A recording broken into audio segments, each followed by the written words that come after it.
Hi everyone, I'm Veeni Laggar. Welcome back to my channel. I hope you all are doing well. I hope your study is going well. हमने जो शुरू किया था organic transformation and reagent chapter from your MSc semester 2 which is your unit number 3 और इसका हम देख रहे हैं आज लेक्चर नंबर 3। इस लेक्चर के अंदर हम अगेन 3 नए रिएजेंट को डिस्कस करने वाले हैं। शुरू करते हैं। सबसे पहला आपका जो रिएजेंट है which is your L D A is your short form और एल डी ए का फुल फॉर्म यहाँ पे आपको दिख रहा होगा। लिथियम से हम लेंगे एल, डाई आइसोप्रोपाइल से हम लेंगे डी और एमाइड से हम लेंगे ए, यानी कि एल डी ए इसका फुल फॉर्म हुआ। Lithium di isopropyl amide is your full form.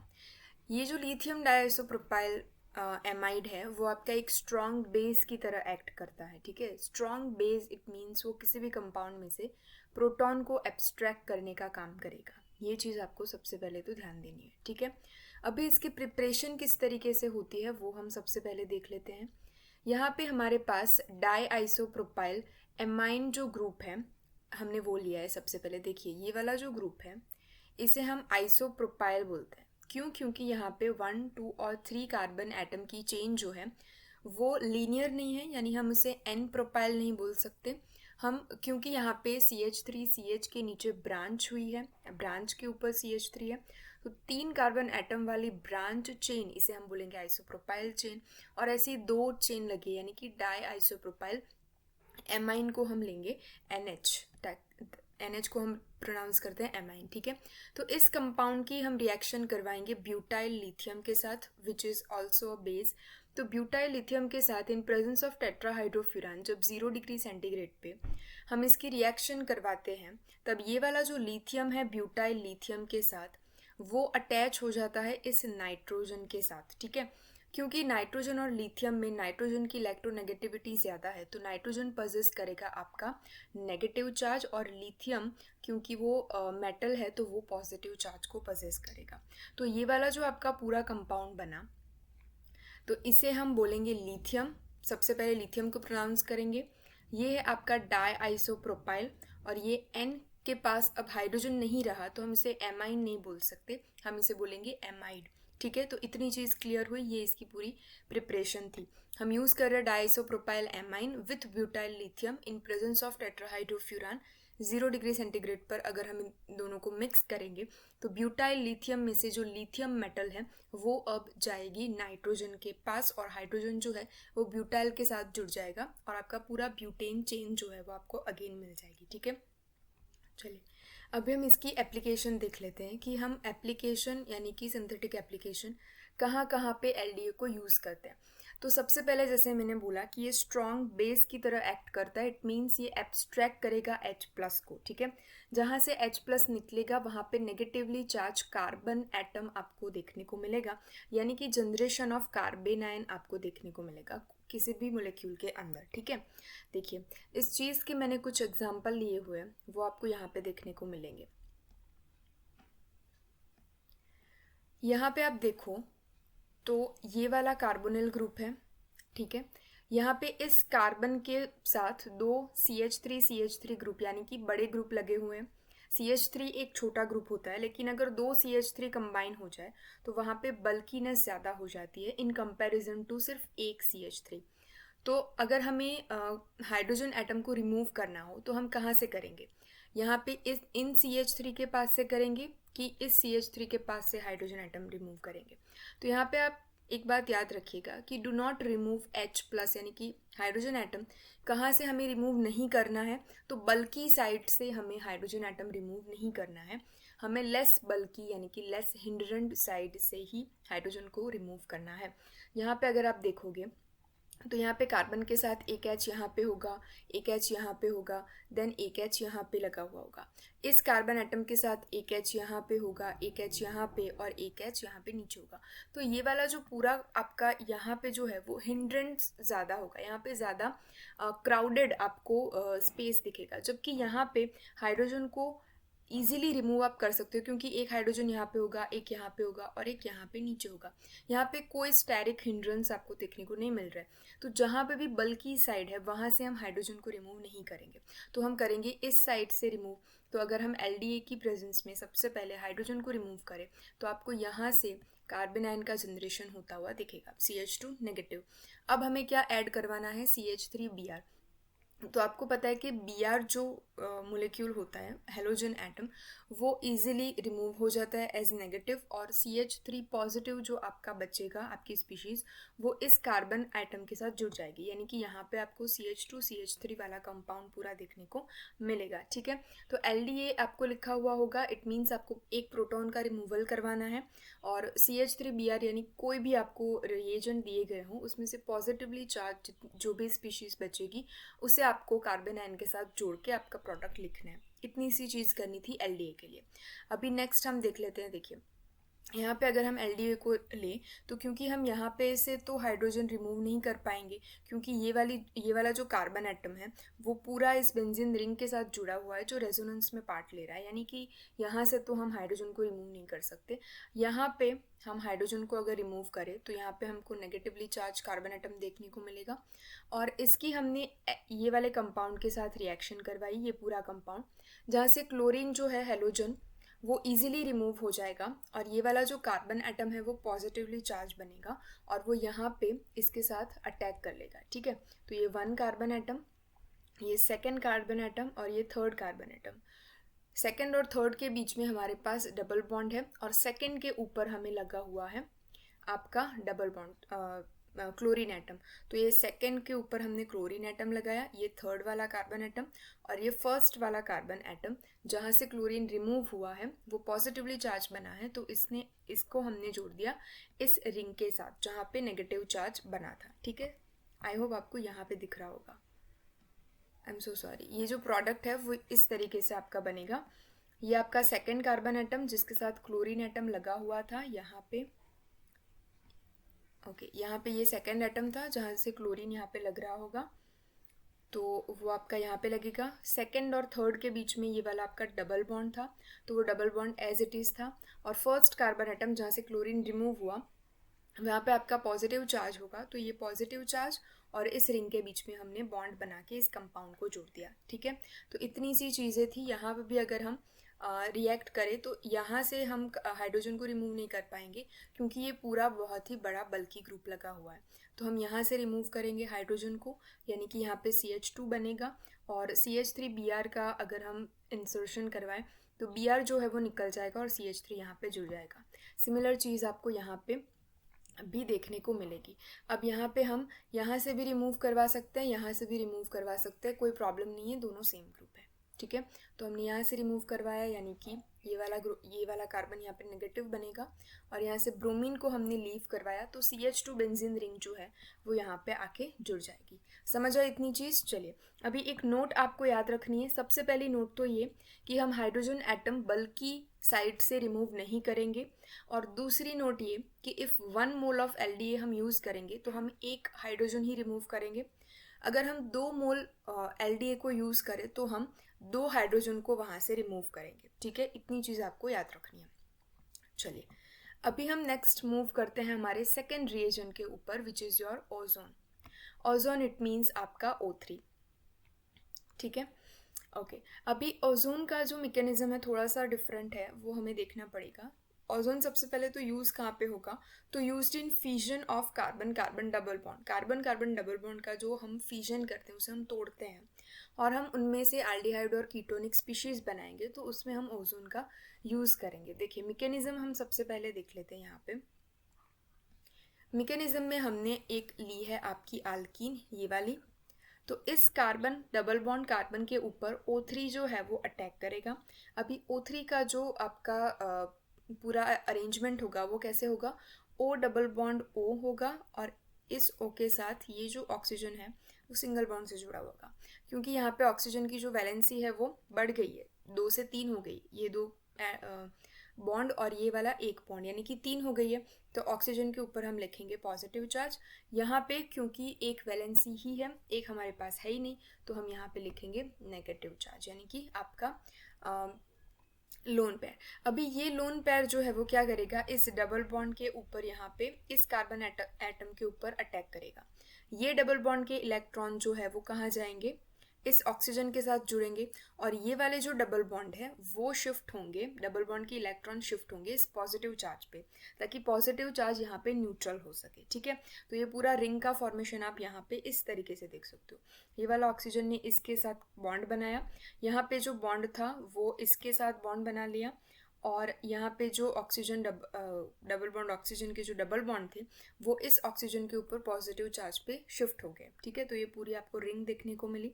अभी क्या होगा, ये बॉन्ड यहाँ से टूटेगा और इसके जो इलेक्ट्रॉन्स हैं वो इस कार्बन और ऑक्सीजन के बीच में शिफ्ट होंगे। ठीक है, यानी कि आपको ये वाली स्पीशीज देखने को मिलेगी। यहाँ पे ये दो आपके मिथाइल ग्रुप थे, तो ये दो मिथाइल ग्रुप, इस बॉन्ड के इलेक्ट्रॉन इस कार्बन और ऑक्सीजन के बीच में शिफ्ट हुए डबल बॉन्ड, तो इस कार्बन और ऑक्सीजन के बीच में आया डबल बॉन्ड। ठीक है, अभी क्या होगा, ये बॉन्ड टूटा, ये बॉन्ड एज इट इज रहा, और ये वाला बॉन्ड अब यहाँ पे टूटेगा, तो आपको इसके इलेक्ट्रॉन यहाँ पे शिफ्ट करवाने हैं। ठीक है, तो यहाँ पे सबसे पहले तो ऑक्सीजन ये नेगेटिवली चार्ज, ये कार्बन एटम, यहाँ पे जो आपका ऑक्सीजन एटम था उसके साथ जो कार्बन एटम यहाँ पे जुड़ा हुआ था उसके साथ अब आएगा पॉजिटिव चार्ज, तो यहाँ पे ये वाला पॉजिटिव चार्ज और ये वाला नेगेटिव चार्ज आएगा। ठीक है, इतनी चीज़ें समझ आई। अभी इसकी अगर हम आगे रिएक्ट करवाएं तो इस कार्बन और ऑक्सीजन के साथ जो डबल बॉन्ड है उस डबल बॉन्ड के इलेक्ट्रॉन ऑक्सीजन अपनी ओर शिफ्ट कर रहे हैं, तो ऑक्सीजन नेगेटिवली चार्ज हुआ और ये नेगेटिव चार्ज, ऑक्सीजन का नेगेटिव चार्ज और इस कार्बन का पॉजिटिव चार्ज यहाँ पे बॉन्ड बनाएंगे। इट मीन्स आपको ये बॉन्ड देखने को मिलेगा। ठीक है, ये वाला बॉन्ड तो एज इट इज़ यहाँ पे है, ये वाला बॉन्ड, राइट। अभी इस ऑक्सीजन और इस ऑक्सीजन के बीच का ये वाला जो बॉन्ड था वो भी एज इट इज़ है। ओके, अभी यहाँ पे क्योंकि ऑक्सीजन, ये वाला जो ऑक्सीजन था वो नेगेटिवली चार्ज था तो उसने पॉजिटिव के साथ रिएक्ट करवाया, क्योंकि यहाँ पे डबल बॉन्ड टूटने पर यहाँ पे इस कार्बन एटम के पास पॉजिटिव चार्ज जनरेट होगा, तो ये पॉजिटिव चार्ज अब इस ऑक्सीजन जो नेगेटिव चार्ज है उसके साथ बॉन्ड बनाएगा, यानी कि ये वाला आपका बॉन्ड बनेगा। ठीक है, और इन दोनों के बीच में, ऑक्सीजन और कार्बन के बीच में एक बॉन्ड तो था ही, तो ये वाला बॉन्ड ये रहा।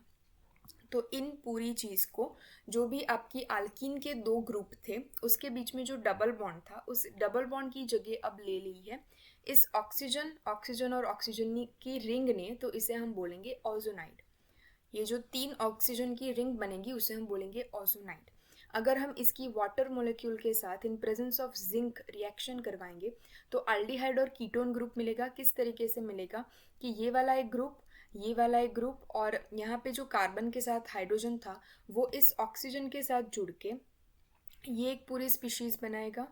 जस्ट यूज़ दी पेन, ये वाली एक स्पीशीज़ बनाएगा जिसके पास एक ऑक्सीजन है, तो CH3 CH3 CH और यहाँ पे O, और यहाँ पे ये वाला जो स्पीशीज़ है दोनों CH3 और इसके साथ जो कार्बन है वो हम करेंगे डबल बॉन्ड O के साथ। ठीक है, उसका हम डबल बॉन्ड O, तो ये यहाँ से हमें एल्डिहाइड मिलेगा, यहाँ से हमें कीटोन मिलेगा। तो एक एल्डिहाइड बनाना है, एक कीटोन बनाना है, और ये वाला जो ऑक्सीजन है वो वाटर मोलिक्यूल के साथ जाके जिंक के साथ रिएक्ट करके जिंक OH ट्वाइस का फॉर्मेशन यहाँ पे करेगा। ठीक है, इतनी सी चीज़ आपका जो मैकेनिज्म था वो था ओजोन का थ्रू ओजोनाइड, राइट। चलिए अभी हम नेक्स्ट इसकी एप्लीकेशन को डिस्कस करेंगे। हमारे पास ये वाली अल्कीन है सबसे पहला, तो यहाँ पे आपका ऑक्सीजन इस तरीके से जुड़ेगा यहाँ से, और दिस इज़ एक ऑक्सीजन यहाँ पे आएगा, एक ऑक्सीजन यहाँ पे आएगा, और ये इस कार्बन के साथ जुड़ा होगा, तो सिमिलर ये प्रोडक्ट आपको मिली। अगर हम इसकी रिएक्शन करवाएंगे HOH और H2O यानी कि वाटर मोलिक्यूल के साथ, तो R2C ये जो है वो हमने कीटोन के तौर पे यहाँ पे लिया, डबल बॉन्ड O ये वाला, और ये वाली जो स्पीशीज़ है R- वाली, क्योंकि इसके पास 2 ऑक्सीजन है तो हम कार्बोक्सिलिक एसिड का फॉर्मेशन करवा सकते हैं इस तरीके से, तो R-C-O और H, तो आपको ये वाली जो पूरी स्पीशीज़ है वो इस तरीके से लिखी हुई यहाँ पे देखने को मिलेगी, ये देखिए। ठीक है, R-C-O-H, क्योंकि 2 ऑक्सीजन एटम को हमने ले लिया कार्बोक्सिलिक ग्रुप के अंदर, तो ये आपका प्रोडक्ट बनेगा। नेक्स्ट जो हम यहाँ पे ले रहे हैं, यहाँ पे CH2 और CH के बीच में O3 हमारा इस तरीके का ओजोनाइड वाली रिंग पूरी बन जाएगी। अगर हम इसको H2O के साथ रिएक्शन करवाएंगे तो CH2 बीच में, इसके ऊपर ये वाला जो CH था वो अब CH यहाँ से एक ऑक्सीजन को लेके CHO में कन्वर्ट होगा, और जो 2 ऑक्सीजन बचेंगे ये CH2 जो OH था वो यहाँ पे निकलेगा और ऊपर की और आपका OH का फॉर्मेशन होगा। तो ये आपकी पूरी प्रोडक्ट बनेगी। यहाँ पे अगर हम O3 को यहाँ पे कन्वर्ट करें तो एक तो यहाँ पे ऑक्सीजन आएगा और यहाँ पे बनेगा ऑक्सीजन जिस तरीके से मैंने यहाँ पे दिखाया। ठीक है, अभी हम अगर जिंक एसिटिक एसिड के प्रेजेंस में रिएक्शन करवाएं तो हमें ये एल्डिहाइड मिलेगा RCHO इस ऑक्सीजन के साथ, और ये जो दोनों ग्रुप है R double dash C double bond O, जहाँ पे कार्बन के साथ हाइड्रोजन लगा हुआ होगा तो उस वाले पोर्शन को हम एल्डिहाइड में कन्वर्ट करेंगे, क्योंकि एल्डिहाइड ग्रुप के अंदर CHO ग्रुप होता है। ठीक है, और जहाँ पे कार्बन के साथ कोई हाइड्रोजन नहीं लगा हुआ होगा तो उसे हम कन्वर्ट करेंगे C डबल बॉन्ड O के अंदर। तो इतनी चीज़ आप याद रखिएगा। ये आपका पूरा ट्रांजिशन स्टेट होता है, इतना भी आपको पता होना चाहिए। तो ये आपका कीटोन बना R dash C double bond O और R डबल डैश, और ये आपका RCHO बना। ठीक है, चलिए नेक्स्ट अगर हम देखें तो इस वाले डबल बॉन्ड के ऊपर हम रिएक्शन करवाएंगे तो ये आपका बनेगा ओजोनाइड, और ओजोनाइड में ये जो 2 मिथाइल ग्रुप और ये वाला है इससे हम बनाएंगे CH3C double bond O CH3, और ये वाला जो ऑक्सीजन एटम है, कौन सा बचा था, ये वाला जो ऑक्सीजन एटम है वो डबल बॉन्ड O पे यहाँ पे कन्वर्ट होगा, यानी कि ये कीटोन बना, ये आपका दूसरा कीटोन बना। तो 2 एल्डिहाइड 2 कीटोन भी बन सकती है, एक एल्डिहाइड एक कीटोन भी आपका बन सकता है। चलिए, तो ये था आपका पूरा application portion of ozone. Double bond का हमें क्लीवेज करवाना है, जहाँ पे हाइड्रोजन एटम होगा उस वाले पोर्शन को हम CHO में कन्वर्ट करेंगे ओजोनाइड में से, और जहाँ पे ऑक्सीजन अगर सिर्फ जुड़ा हुआ हो कार्बन के साथ, यानी कि कार्बन के साथ हाइड्रोजन नहीं होगा तो उस वाले पोर्शन को हम कीटोन में कन्वर्ट करेंगे। राइट, अभी हम नेक्स्ट हमारे लास्ट रिएजन के ऊपर जंप करते हैं, which is your crown ethers.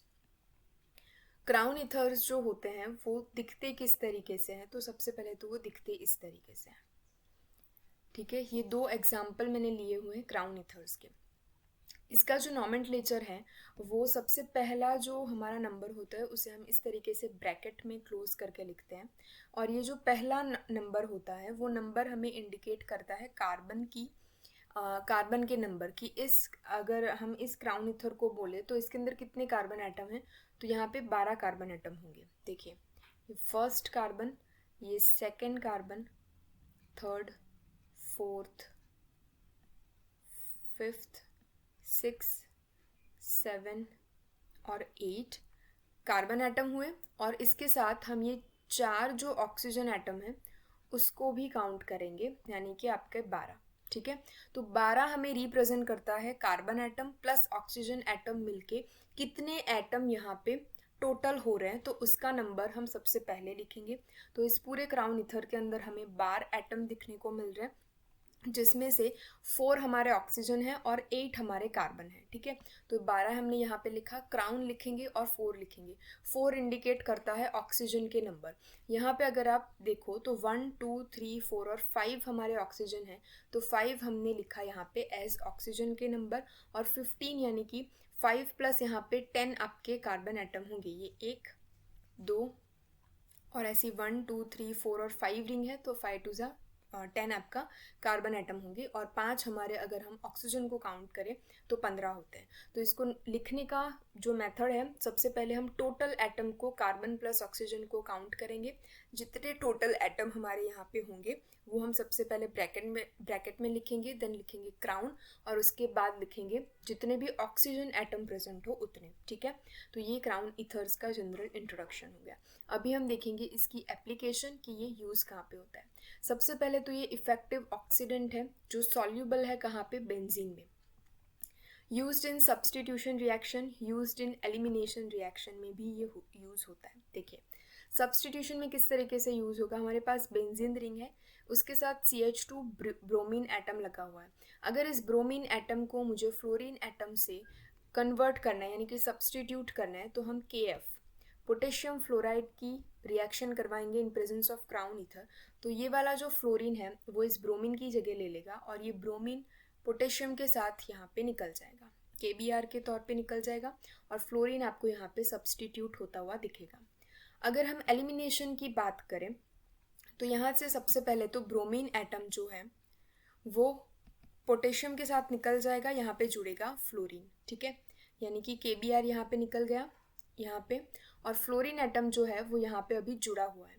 अभी फ्लोरीन क्या करेगा, यहाँ से सेकेंड वाले कार्बन एटम पे जो 2 हाइड्रोजन एटम थे, यहाँ पे हाइड्रोजन एटम थे, तो उस हाइड्रोजन के साथ फ्लोरीन निकल जाएगा, यानी कि यहाँ पे आपको डबल बॉन्ड देखने को मिलेगा, ये वाला। तो सेकेंड स्टेप के अंदर HF को भी हम रिमूव करवाएंगे, जो फ्लोरीन सब्सटीट्यूट होके आएगा वो आपका हाइड्रोजन जो पूरी रिंग के कार्बन एटम के पास जो हाइड्रोजन था उसके साथ HF के तौर पे रिमूव होगा, यानी कि एलिमिनेट होगा, तो आपको डबल बॉन्ड देखने को मिलेगा। तो सब्सटीट्यूशन में भी यूज़ हुआ आपका क्राउन ईथर, यहाँ पे क्राउन ईथर की प्रेजेंस लिखनी रह गई है, और एलिमिनेशन में भी यूज़ होगा। देखिए अभी यहाँ से क्योंकि ये क्लोरीन एटम जो है वो डायरेक्टली जुड़ा हुआ है बेंजीन रिंग के साथ, यानी भी बहुत ज़्यादा स्टेबल है। क्यों स्टेबल है? क्योंकि बेंजीन रिंग के पास यहाँ पे इस तरीके के डबल बॉन्ड होते हैं, ठीक है। तो क्योंकि ये कॉन्जुगेशन है और डबल बॉन्ड के साथ डायरेक्टली क्लोरीन जुड़ा हुआ है तो वो बहुत ज़्यादा स्टेबल होता है, इट मीन रेजोनेंस स्टेबलाइज होता है। तो यहाँ से क्लोरीन को रिमूव करवाना पॉसिबल नहीं है।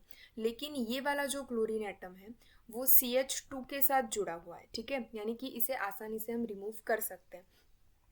तो यहाँ से अगर क्लोरीन एटम निकलेगा, यहाँ से आपका पोटेशियम निकलेगा K+ और Cl- आपका निकलेगा KCl, और इस CH2 के साथ हम जोड़ेंगे ये वाली पूरी स्पीशीज़ को। यहाँ पे ऑक्सीजन जो होगा वो नेगेटिव होगा, जो CH2 पॉजिटिव के साथ जुड़ेगा यहाँ पे ऑक्सीजन C+O और आपका ये R, ये जो पूरा ग्रुप हमने यहाँ पे देखा वो इस तरीके से यहाँ से यहाँ पे जुड़ेगा। तो ये आपका प्रोडक्ट हुआ।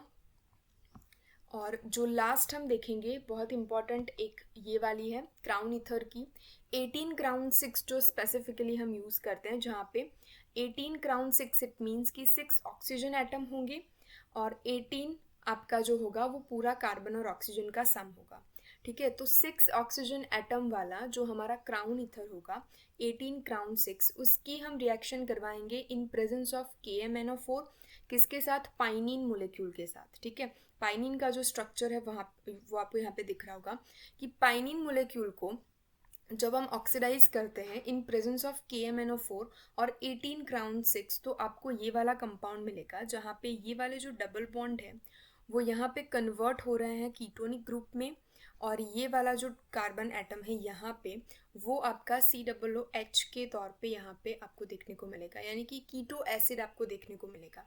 ये जो पूरा रिएक्शन है वो एज इट इज़ आपको MCQ के अंदर पूछ लिया जाता है। आपको बता देंगे कि इस मोलिक्यूल का नाम क्या है, तो आपको पाइनिन पता होना चाहिए। कौन से क्राउन ईथर का हम यूज़ करेंगे? तो 18 क्राउन 6 का यूज़ करेंगे। किसकी प्रेजेंस में करेंगे? तो KMnO4 एज हम ऑक्सीडेंट की तौर पे हम यूज़ करेंगे, और बनता क्या है? तो कीटो एसिड बनेगा, ठीक है। तो ये आपकी पूरी जो रिएक्शन थी, मैं इस चीज़ को सबसे पहले रिमूव कर देती हूँ ताकि आपको अच्छे से दिखे कि ये कीटो एसिड है, ठीक है। तो ये वाला जो पोर्शन था क्राउन ईथर का वो हमारा यहाँ पे समाप्त होता है, ओके। तो ये क्राउन ईथर की पूरी जो थी एप्लीकेशन पोर्शन था ऑक्सीडेंट के तौर पे। सब्सटीट्यूशन के तौर में हम KF या फिर KCl जो भी हम लेंगे वो सब्सटीट्यूट होगा। एलिमिनेशन में हमने देखा कि जो सब्सटीट्यूट होगा ग्रुप उसके साथ हाइड्रोजन जो है वो निकलेगा और आपको डबल बॉन्ड देगा। यहाँ पे सिमिलरली जो भी आपका बेंजीन रिंग के साथ डायरेक्टली अटैच ग्रुप होगा वो नहीं निकलेगा क्योंकि वो रेजोनेंस स्टेबलाइज होगा, ठीक है। तो वहाँ ये हमने देखा और हमने देखी पाइनिन की एक reaction. So that's it for today's video. I hope आपको ये तीनों रिएजेंट बहुत अच्छे से समझ आए होंगे। क्योंकि ये PDF है तो हम समरी वाला पोर्शन नहीं दिख रहे हैं, बट आई होप आपको सारी चीज़ें क्लियर हुई होगी। अगर किसी भी चीज़ में डाउट है तो आप कमेंट सेक्शन में लिख सकते हो, I will definitely reply on that. Next video के अंदर which is probably your last video for this chapter, 3 reagent बाकी बचे हैं, उसमें से एक शायद पेप्टाइड सिंथेसिस है जो आपका ट्रांसफॉर्मेशन में आएगी। तो 2 आपके रिएजेंट और एक ट्रांसफॉर्मेशन बाकी बची है जो हम नेक्स्ट वीडियो लेक्चर के अंदर कवर करेंगे। सो मिलेंगे एक नेक्स्ट वीडियो के साथ। Till then stay happy, stay positive.